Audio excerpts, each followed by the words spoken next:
नमस्कार. पुन्हा एकदा लोकशाही मराठीच्या मराठवाडा रत्न सोहळा या कार्यक्रमात, मराठवाडा संवाद 2025 या कार्यक्रमात तुमचं मनापासून स्वागत. धन्यवाद.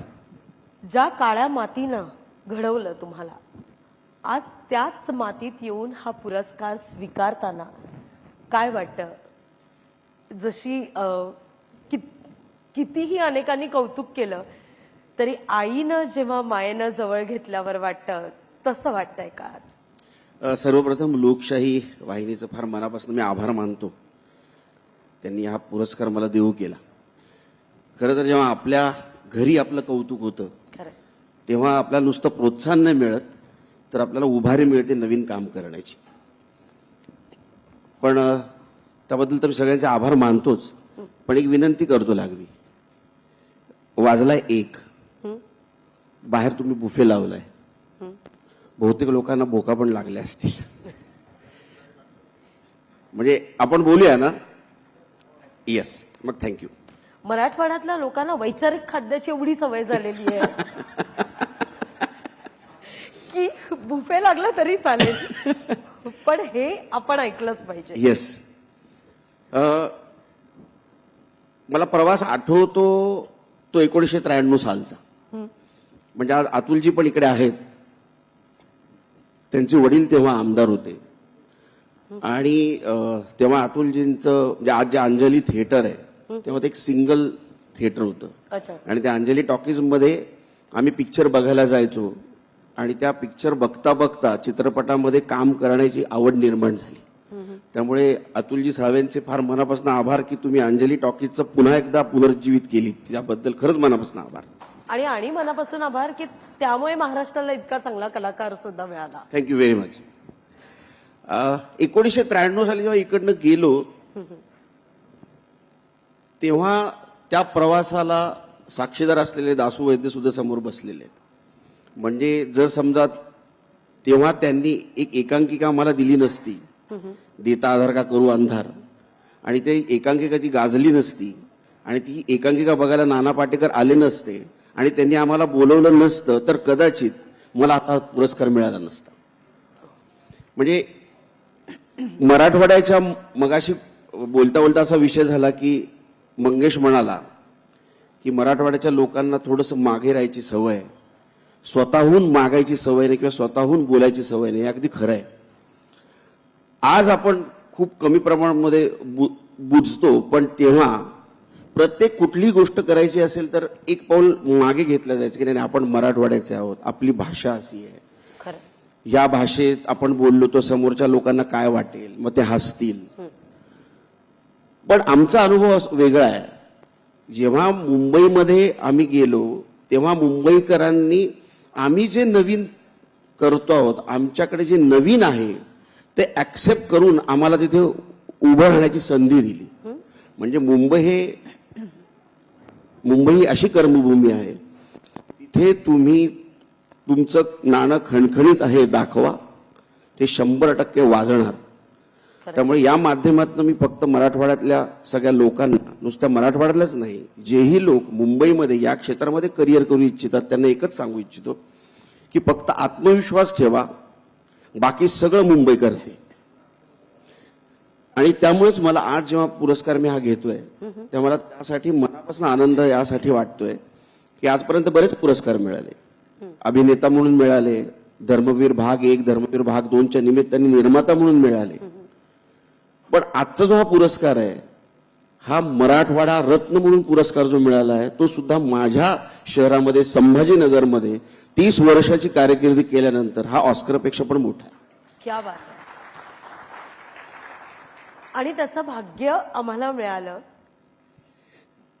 नाही, तुम्ही एक माध्यम आहात.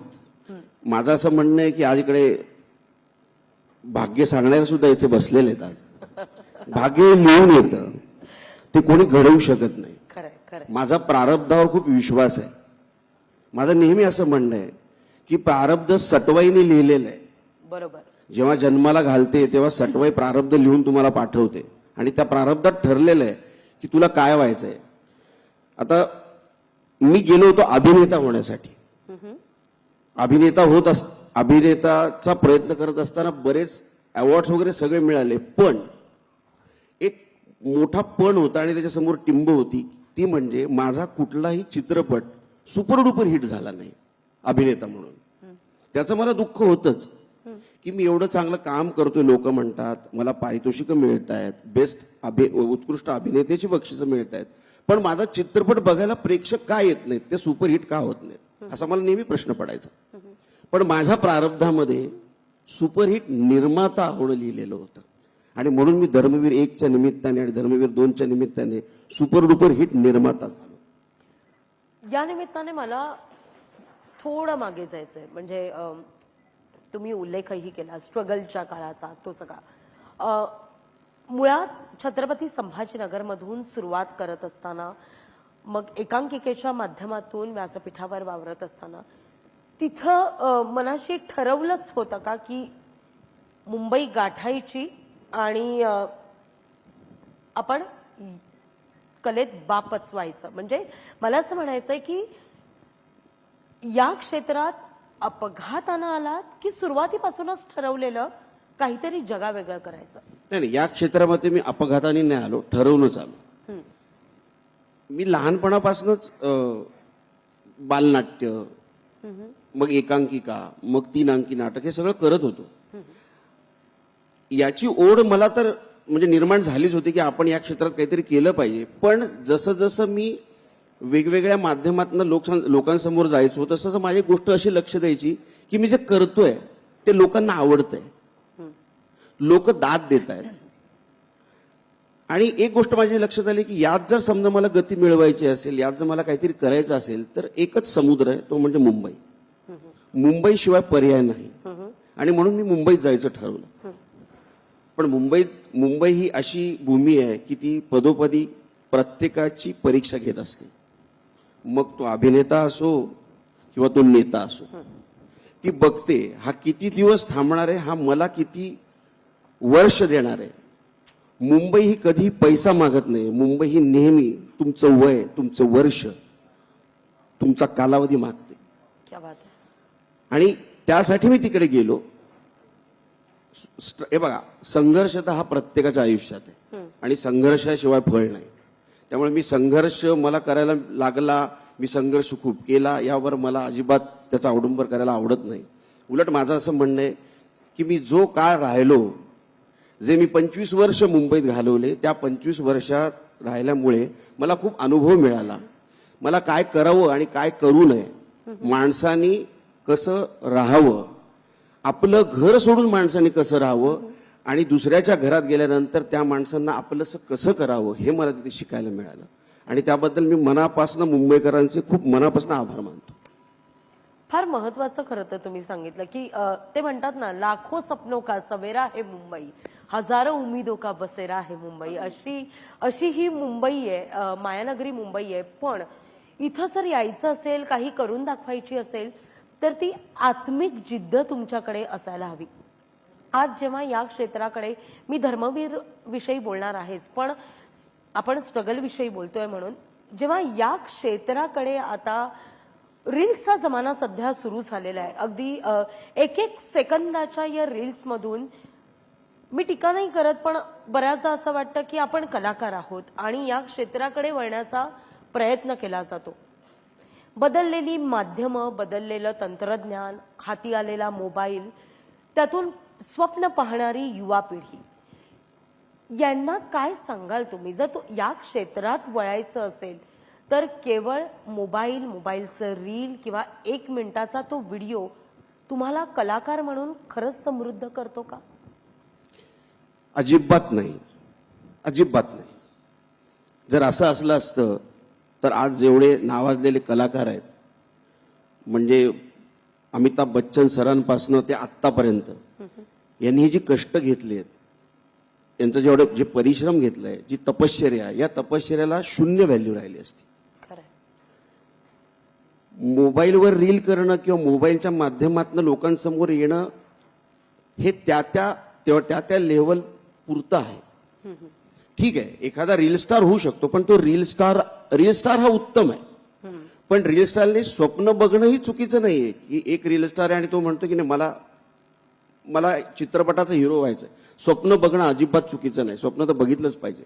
पण हे करत असताना आत्मपरीक्षण, सेल्फ अनालिसिस खूप महत्वाचं आहे. 100 लोक, तू खूप छान काम करतोस, तू खूप चांगल्या नकला करतोस, आता तू चित्रपटाचा हिरो होऊ शकतोस, असं सांगितल्यावर जर तुम्ही चित्रपटाचे हिरो होत असाल किंवा हिरो व्हायचा प्रयत्न करत असाल, तर मला असं वाटतं ते कुठेतरी त्याच्या आयुष्याला स्वतःहून धोका देण्यासारखं आहे. म्हणजे जर उद्या ते अपयशी झाला तो रील करताना सुद्धा तेवढा कॉन्फिडंट राहणार नाही जो आधी होता. म्हणून म्हटलं की आत्मपरीक्षण सगळ्यात महत्वाचं आत्मपरीक्षण आहे. ते तर कुठल्याही क्षेत्रात आहे. मी हे करू शकतो की नाही करू शकत. 4 लोक म्हणतात म्हणून मी करायचंय का मला वाटतंय, मला कॉन्फिडन्स आहे, माझ्यात ते गुण आहेत म्हणून मी ते करायचंय. सो रील स्टार असो किंवा छोटे छोटे जे मोबाईलवर छोटे छोटे व्हिडिओ करतात, त्यांचं टॅलेंट तेवढ्या पुरतं असावं. आणि जर समजा त्यांना खरंच कॉन्फिडेंटली वाटत असेल की आपण काहीतरी वेगळं करू शकतो, तर मात्र त्यांनी ती सगळीच तयारी ठेवावी असं मला मनापासून वाटतं. ते म्हणतात ना की सोनं सुद्धा चटके दिल्याशिवाय सोनं नाहीये. तुम्हाला जोपर्यंत स्ट्रगल काळात ते चटके बसत नाही तोपर्यंत उत्तम. माझं नुसतं स्ट्रगल म्हणणं नाहीये. हे बघा, मी पुन्हा सांगतो, संघर्ष हा कोणालाही टळलेला नाही. इथे बसलेला प्रत्येक माणसाच्या आयुष्यात कुठला ना कुठला तरी संघर्ष आलेलाच आहे. म्हणजे अब्जाधीश जरी इथे माणूस बसलेला असेल तरी त्याच्या आयुष्यामध्ये एक संघर्ष आलेला आहे. संघर्ष कोणालाच टळलेला नाहीये. माझं असं म्हणणं आहे की त्या संघर्षाचं तुम्ही अवडंबर करू नका. त्या संघर्षाचा अनुभव तुम्ही तुमच्या पुरता ठेवा आणि त्या अनुभवाच्या जोरावर मोठं कसं व्हायचं हे तुम्ही ठरवा. अगदी. धर्मवीर हा जो चित्रपट घडला गेला, हा ध्यानीमनी नसताना घडला की ध्यानात होता म्हणून धर्मवीर घडला? नाही, हा ध्यानीमनी होता. अच्छा. धर्मवीर आनंदिगे साहेबांना मी मार्मिक साप्ताहिकाच्या वर्धापन दिनाच्या निमित्तानं भेटलो होतो. जाऊबाई जोरात नावाचं जे माझं नाटक आहे त्या नाटकाचा प्रयोग बघायला ते आले होते. अच्छा. प्रयोग बघून ते गेले, आमची भेट झाली नाही. योगायोगाने असं झालं की 4-5 दिवसानंतर माझ्या एका मित्राच्या दुकानाचं उद्घाटन त्यांच्या हस्तेच होतं. अच्छा. आणि म्हणून मी त्यांची वाट बघत उभा होतो. ते त्यांच्या बोलेरो गाडीतनं आले, त्यांच्याबरोबर बरेच बॉडीगार्ड्स वगैरे होते, सगळे निघाले आणि आय डोंट नो ते थांबले, माझ्याकडे वळले आणि मला इकडे इकडे ते थोडंसं असं. अच्छा. थोडं हे बोलायचं, स्लर बोलायचं. आणि मी गेलो, माझ्या खांद्यावर त्याने हात ठेवला. अरे वा. आता धर्मवीर आनंदिगे साहेबांनी या कुठल्या मुलाच्या खांद्यावर हात ठेवला म्हणून सगळे आश्चर्यचकित झालेच होते. आणि माझ्याशी बोलत बोलत गेले. मला काय प्रयोग नाही का तुझा आज? मी म्हटलं नाही साहेब, आज सुट्टी आहे. अरे बाबा, चांगलं काम करतोस तू, चांगलं काम करतोस. असं गप्पा मारत मारत आम्ही 2 मजले चढलो. त्यांनी रिबिन कापली. मी त्यांच्या बाजूला असं उभा होतो, ते बसले होते. आणि त्यांना विचारलं मित्रांनी की तुम्ही काय घेणार, चहा वगैरे काही घेता का? ते चहा नको, ते समोर काय ठेवले ते तेव्हा गोल्ड स्पॉट मिळायचं, ते दे. त्यांनी अर्ध गोल्ड स्पॉट स्वतः प्यायले आणि मी उभा होतो बाजूला. मला म्हणजे थंड नाही, पीपी प्रयोग नाही ना, पीपी. आणि मला तो अर्धा गोल्ड स्पॉट प्यायला दिला. मला आज असं वाटतं की तो जो अर्धा गोल्ड स्पॉट त्यांनी मला तेव्हा दिला होता तो मला आशीर्वाद होता की पुढे कधीतरी तू माझ्या जीवनावर चित्रपट करशील आणि या निमित्ताने मी जगभरात पोहोचेन. आणि मी स्वप्न उराशी बाळगलं. हळूहळू काय झालं की त्यांच्याबद्दल मला माहिती कळायला लागली की धर्मवीर आनंदिगे साहेबांचा एक आनंदाश्रम आहे. तिथे खूप गोरगरिबांच्या प्रश्न सोडवले जातात. तिथे एक काय म्हणता येईल, म्हणजे संध्याकाळी 7 वाजल्यापासून ते संध्याकाळी 7 वाजल्या सकाळी 4 वाजेपर्यंत सभा भरलेली असते, जनता दरबार भरलेला असतो. आणि मला उत्सुकता निर्माण झाली की अशी कोण व्यक्ती आहे. आणि मी तेव्हा एकटा राहत होतो. तेव्हा मी ज्याही दुकानात जायचो, ठाण्यातच मी ज्याही दुकानात जायचो, पोळी भाजी केंद्रात जायचो, मेडिकल स्टोअरमध्ये जायचो, गॅरेजमध्ये जायचो, तिथे एकच फोटो लावलेला दिसायचा, तो म्हणजे धर्मवीर आनंदिगे साहेबांचा. पण म्हटलं जनरली अगदी जवळचे असतील तर फोटो लागलेला असतो, पण हा सगळ्यांच्या दुकानामध्ये, सगळ्यांच्या ऑफिसेसमध्ये हा फोटो, म्हणजे ही व्यक्ती आहे तरी कोण? म्हणून मला उत्सुकता निर्माण झाली आणि मी हळूहळू त्यांच्याबद्दल विचारणा करायला लागलो. आणि माझ्या असं लक्षात आलं की जसे इंदुहृदय सम्राट बाळासाहेब ठाकरे यांनी शिवसेना घडवली, तसे ठाण्यामध्ये शिवसेना वाढवणारे धर्मवीर आनंददिघे साहेब आहेत. आणि हळूहळू त्यांच्याबद्दल इतकी मनात उत्सुकता निर्माण झाली की त्यांचे किस्से मला कळायला लागले. आणि 2013 साली माझा खेळ मांडला नावाचा सिनेमा बघायला एकनाथ शिंदे साहेब आणि संजय राऊत साहेब आले होते. सिनेमा बघून झाला, त्या सिनेमावर चर्चा झाली आणि पटकन शिंदे साहेब म्हणाले की आनंद दिघे साहेबांवर सिनेमा झाला पाहिजे. तर मला असं वाटलं की तो रोल मी करावा, कारण आता माझं काम बघितलं यांनी, तू रोल तो चांगला करशील. आणि मी पण बोललो हो, दिघे साहेबांवर सिनेमा झाला पाहिजे. पण हळूहळू माझ्या डोक्यामध्ये दिघे साहेबांच्या सिनेमाविषयीनं चक्र सुरू झाले. आता हा सिनेमा झाला पाहिजे. आणि मी 2014, 2017, 2018, 2019 या 5-6 वर्षांमध्ये खूप प्रयत्न केले. कुठल्या तरी निर्मात्याला धरायचो, चला ना आपण सिनेमा करूया. तुम्ही भाऊक झालात, आता डोळे भरलेत तुमचे. म्हणजे काय आहे, दिघे साहेब जेव्हा हयात होते तेव्हा त्यांनी खूप माणसांना घडवलं, पण ते गेल्यानंतर घडलेला मी आहे. असे आनंद दिघे साहेब किंवा आता या स्टेटमेंटवर खूप लोक टीका पण करतील, ट्रोल पण करतील, पण मला त्याची भीती नाही. माननीय उपमुख्यमंत्री एकनाथजी शिंदे साहेब ते त्यांचे पट्ट शिष्य. म्हणजे ज्याप्रमाणे दिघे साहेब नसताना ते माझ्या पाठीशी उभे राहिले, त्याचप्रमाणे एकनाथ शिंदे साहेब सुद्धा माझ्या पाठीशी उभे राहिले. हा प्रोजेक्ट होत असताना लोक बरंच काय काय बोलत असतात. म्हणजे असंही ट्रोल केलं मला की क्राईम पेट्रोल करणारा नट, त्याला पर डे किती असेल आणि तो निर्माता कसा काय झाला. पण त्या लोकांनी हा कधीच विचार केला नाही की एखादी जर जिद्द असेल मनामध्ये, तर तो होत्याचं नव्हतंही करू शकतो आणि नव्हत्याचं होतही करू शकतो. आणि ती जिद्द बाळगूनच मी धर्मवीर मुक्काम पोस्ट ठाणे भाग 1 2021 साली सुरू केला. मला माहिती नव्हतं की तो लोकांपर्यंत इतका पोहोचेल, पण मला कॉन्फिडन्स होता की लोकांसमोर आनंद दिघे साहेब या निमित्ताने 100% जातील. पण महाराष्ट्राच्या जनतेने धर्मवीर 1 आणि धर्मवीर 2 इतकी डोक्यावर उचलून धरले की एक यशस्वी निर्माता, यशस्वी अभिनेता झालो, पण सुपरहिट अभिनेता न होता सुपरहिट निर्माता मला महाराष्ट्राच्या जनतेने केलं.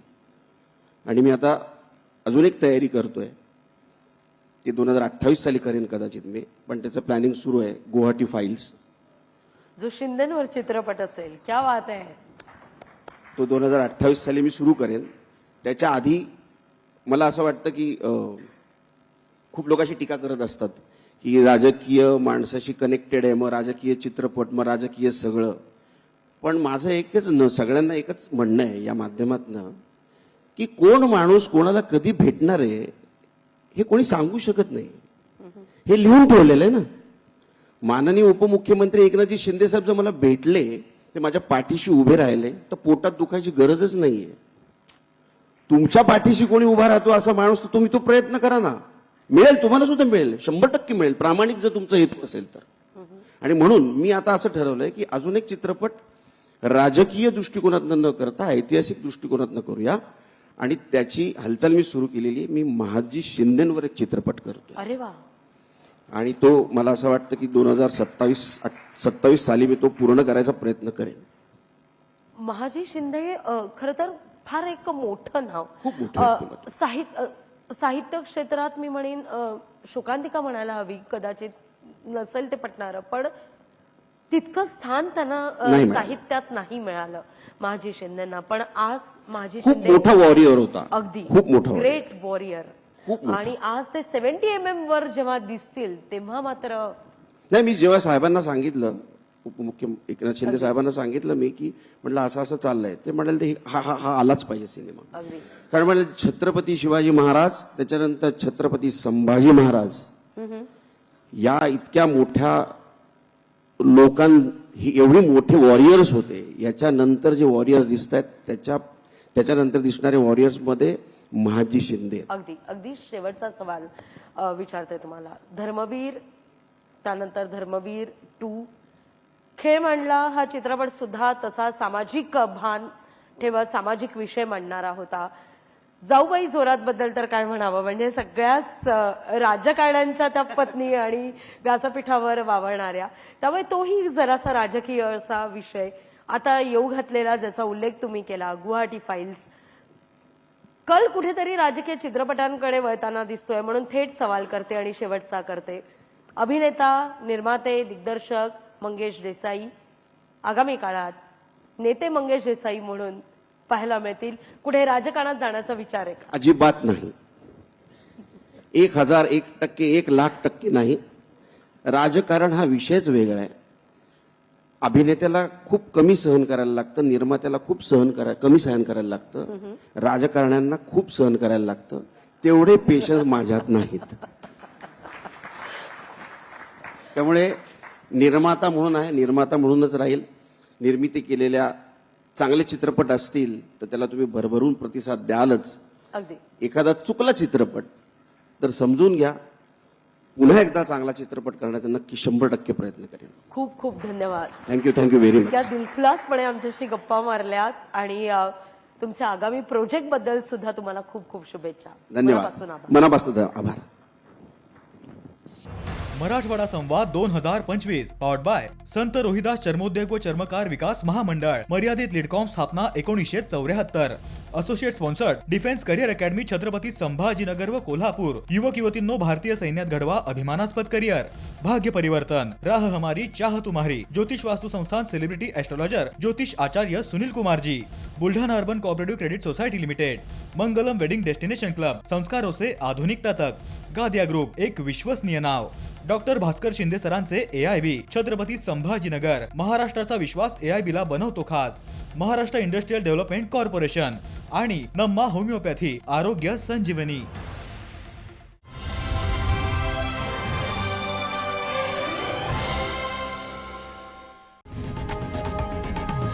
लोकशाही मराठी ऐका, पहा, जागरूक रहा.